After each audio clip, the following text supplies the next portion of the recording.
Il y a 2 ans, à la fin du mois d'avril 2023, une hausse des incendies de forêt est observée par la SOPFEU pour la période du printemps. Quelques semaines plus tard, de nombreuses municipalités, dont Normétal, Lebel-sur-Quai, Villon et Sainte-Terre, étaient touchées par de violents incendies de forêt. 2 ans plus tard, la SOPFEU amorce déjà sa préparation en vue de la saison estivale 2025. Nous sommes présentement dans le début de la saison des incendies de forêt. Dans le sud du Québec, donc Outaouais, Laurentides, le sud de Montréal, le danger d'incendie est déjà calculé quotidiennement. Donc des endroits où reste plus de neige dans les endroits ouverts.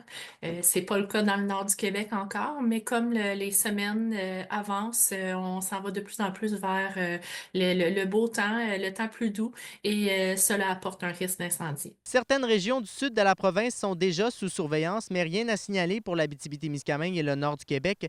La SOPFEU assure cependant déjà présenté des outils afin de préparer les citoyens et les municipalités pour cet été. Il y a certaines municipalités qui sont présentement accompagnées par la SOPFEU.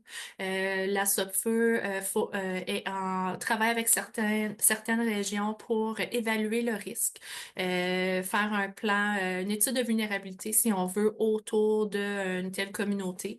Et ensuite, la municipalité ou la communauté procède à soit mettre ces recommandations-là en action ou non. Pour les maires et mairesses de Lebel-sur-Quivillon et Sainte-Terre, les préparatifs sont déjà entamés. À Sainte-Terre, des tranchées coupe-feu avaient déjà été érigées et réhabilitées dans le but de bien protéger la municipalité.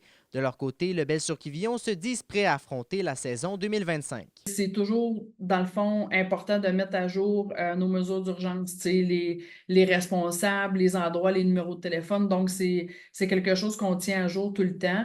Fait que je dirais que c'est la façon qu'on se prépare. On a eu beaucoup de neige cet hiver.